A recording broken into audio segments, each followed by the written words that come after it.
tarde, boa noite. Hoje nós vamos falar sobre as pteridófitas. Falaremos um pouco, é claro, sobre suas características, mas nós vamos dar um enfoque muito grande à parte reprodutiva do ciclo de vida das pteridófitas. Então, bora para a nossa aula. As pteridófitas, elas são o primeiro grupo de plantas a se adaptar ao ambiente terrestre. Isso por conta do desenvolvimento dos vasos condutores de seiva. Quando a gente fala disso, a gente tem que lembrar que as pteridófitas são aquelas primeiras plantas ditas traqueófitas. O que é uma planta traqueófita? Traqueófitas são aquelas plantas que se adaptaram ao ambiente terrestre uma vez que desenvolveram vasos condutores. Nós temos dois tipos de vasos condutores. O vaso chamado de xilema ou vasos lenhosos, do qual são responsáveis pela drenagem e pelo transporte de água e sais minerais, tendo um fluxo unidirecional, ou seja, sempre de baixo para cima, trazendo a água que as raízes absorvem e levando isso ao longo de todo o vegetal. Em contrapartida, o floema já são os chamados vasos liberianos. Eles apresentam um fluxo bilateral, ou seja, a planta faz fotossíntese lá na copa e a fotossíntese, os nutrientes, a glicose produzida, ela tem que ser distribuída, às vezes para um galho que está mais alto, às vezes para o tronco, às vezes para a raiz. Então esse fluxo ele é unidirecional e você vai ter o transporte tanto para cima quanto para baixo, no caso do floema. Enquanto o xilema transporta água e sais minerais, dito seiva bruta, o floema ele vai transportar a água juntamente com os compostos orgânicos produzidos durante a fotossíntese, a glicose, gliceraldeído 3-fosfato e etc. E essas substâncias, elas são ditas a seiva elaborada. Então, voltando onde nós tínhamos parado, como a gente já tinha falado, as pteridófitas são consideradas o primeiro grupo de ser vivo a sair para o ambiente terrestre. E elas surgiram realmente a partir de quem? Das briófitas. Então acredita-se que as pteridófitas tenham tido origem a partir de briófitas, que acabaram desenvolvendo essas estruturas de vasos condutores e deram origem então a este grupo de plantas. Dentre elas, as principais são a cavalinha, a selaginela, o licopódio e vários tipos de avencas e samambaias. Essas são as pteridófitas. Vamos mostrar aqui, olha, aqui um exemplo de cavalinha, aqui um exemplo de selaginela, outro exemplo aqui de licopódio e, é claro, aquelas mais conhecidas, as avencas e as samambaias. Aqui no nosso exemplo, uma samambaia açu, que pode atingir aí 2, 3 metros de altura facilmente. E as samambaias açu são utilizadas, empregadas para a confecção do xaxim, usado para colocar outra samambaia dentro, gente? Pelo amor de Deus.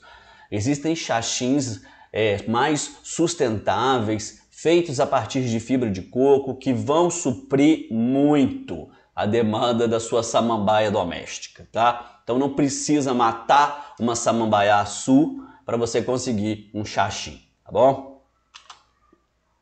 E aqui a marciela. A marciela é um gênero no qual das pteridófitas, conhecida como trevo de 4 folhas. Ela não é comum em regiões tropicais, ela é muito comum em regiões temperadas, principalmente Inglaterra, Irlanda. Daí o trevo de 4 folhas, tá? Que é esse trevinho aqui, olha, que é, na verdade, uma pteridófita. O nosso trevinho que a gente tem aí é uma angiosperma, que nós vamos falar mais à frente, beleza? Continuando. Nós vamos agora dar um enfoque sobre a estrutura das pteridófitas. As pteridófitas são os primeiros grupos vegetais a apresentar tecidos diferenciados. Como assim? Quando a gente fala de briófitas, as briófitas que a gente mostrou na aula passada, elas vão apresentar uma estrutura tecidual muito semelhante. Mesmo que você esteja falando como aqui o corte de um caule, você não tem uma diferenciação de tecido muito grande.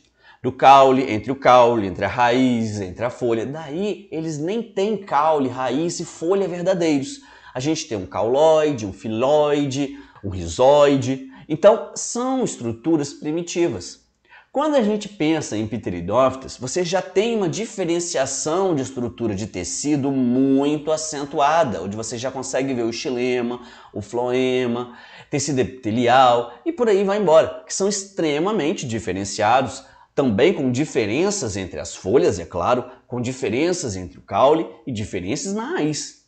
Então, as pteridófitas já apresentam raízes diferenciadas, caule diferenciado e folha diferenciada.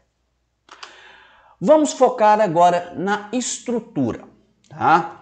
Primeira coisa, as folhas da pteridófita. As folhas, tudo isso daqui é uma folha, tá? A folha da pteridófita é toda essa estrutura aqui. Cada pedacinho da folha é considerado um folíolo. Então, os folíolos formam a estrutura da folha como um todo. Nós temos um caule do tipo rizoma, ele vai crescer ali paralelo ao solo, da onde vai partir raízes, chamadas de raízes adventícias, que são essas aqui. E nós temos aqui, olha, a folhinha jovem. A folha jovem é chamada de báculo. Algumas dessas samambaias apresentam báculos comestíveis, que são utilizados para ensaladas. Tá? E aqui, como eu já tinha falado, a presença das raízes. Nas folhas encontramos a estrutura responsável pela produção do esporo, que são os soros. Os soros são aglomerados de estruturas produtoras de esporos. Nós vamos dar um enfoque nele daqui a pouquinho. Então, a primeira coisa que a gente precisa entender é que a pteridófita, como um todo, ela é o esporófito. É a estrutura produtora do esporo. E ela é 2N, como nós já havíamos comentado lá no início. Aqui nós vamos ter um destaque para a presença dos soros, que são essas bolinhas. Algumas espécies de samambaias vão apresentar esses soros bem concentrados, esféricos. Outras apresentam esses soros paralelos à folha. Então, às vezes, você não vai encontrar eles especificamente assim. Nas avencas, por exemplo, ficam na dobrinhas de cada uma daquelas folhinhas, ficam aglomerados os soros. Então, dependendo da pteridófita, esses soros vão estar localizados em locais diferentes da folha, mas vai estar lá na folha. Então aqui nós temos o clássico, os soros clássicos que ficam na parte de baixo da folha da samambaia. Aqui, ó. Algumas vão estar assim, outras vão estar paralelo à estrutura foliar. Então isso vai variar de samambaia para samambaia. Então, voltando ao ciclo reprodutivo. Nos soros, eles são, na verdade, um aglomerado do esporângio. Cada coisa dessa é um esporângio. Então, esses esporângios são as estruturas responsáveis pela produção do esporo. Então, aqui, o esporângio. Esses esporângios, eles vão, por meiose, dar origem aos esporos.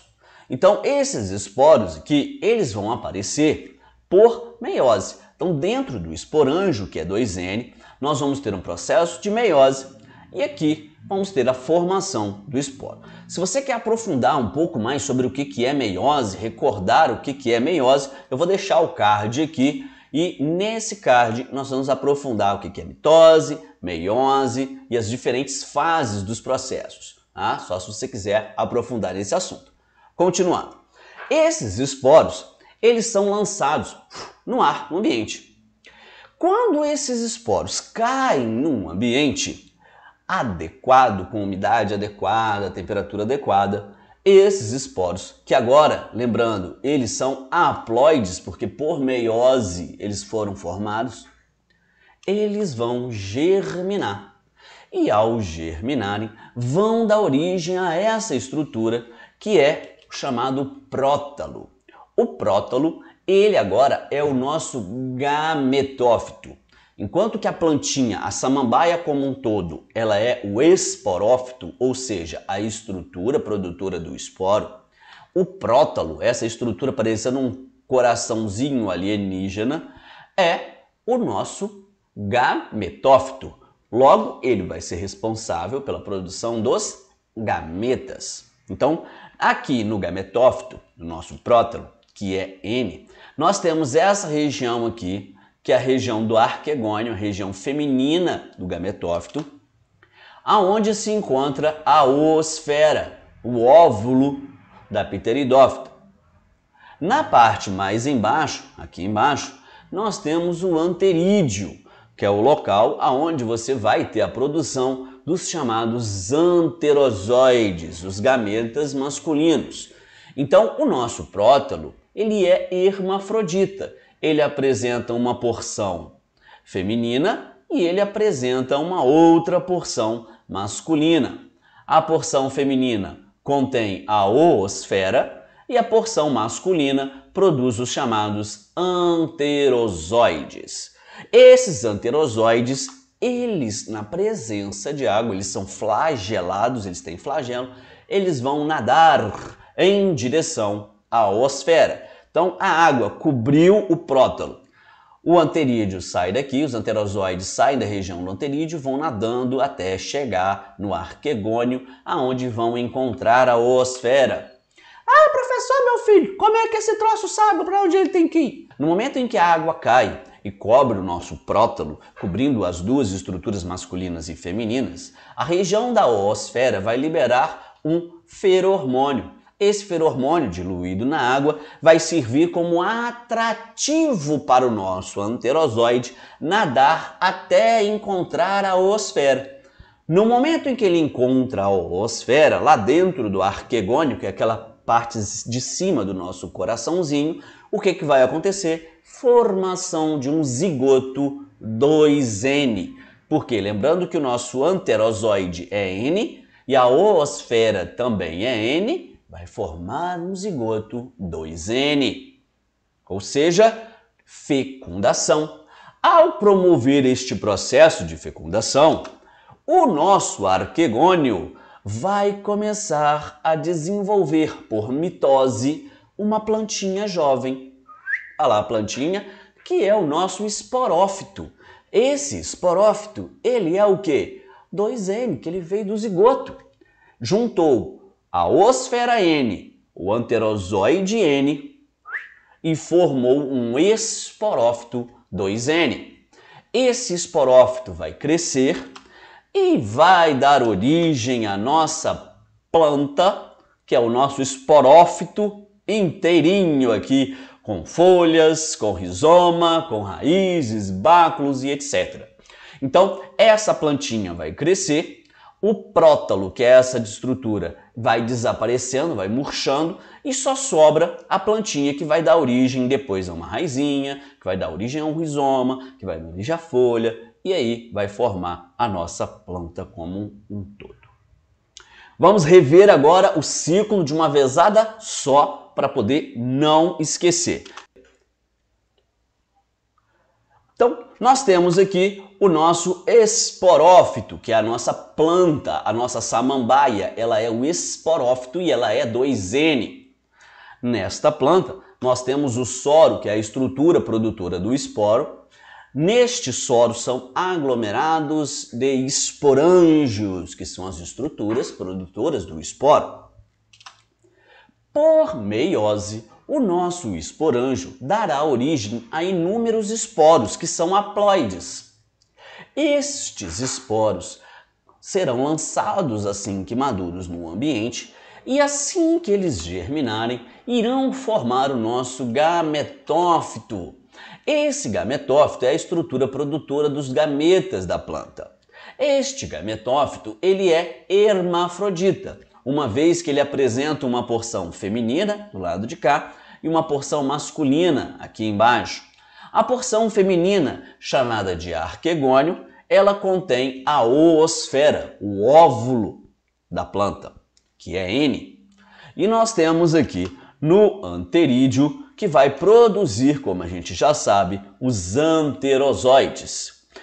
Na presença, é claro, da água, esses anterozoides nadarão até encontrar a oosfera por conta do que eu já tinha falado? Ferormônio, que iriam atrair esses anterozoides e promoverão o processo de fecundação, formando o nosso zigoto agora 2N. Esse zigoto 2N no prótolo, lembrando que essa região está localizada bem aqui, irá dar origem ao nosso esporófito, que é este aqui. Esse esporófito vai crescer, crescer, crescer e vai formar a nossa planta. Aí o que acontece com o gametófito, professor? O gametófito, que é o prótalo, ele vai sofrer uma desintegração, ele vai murchar e secar e desaparecer, restando apenas o esporófito da planta, que é a fase duradoura da planta. Então aqui, ao contrário das briófitas,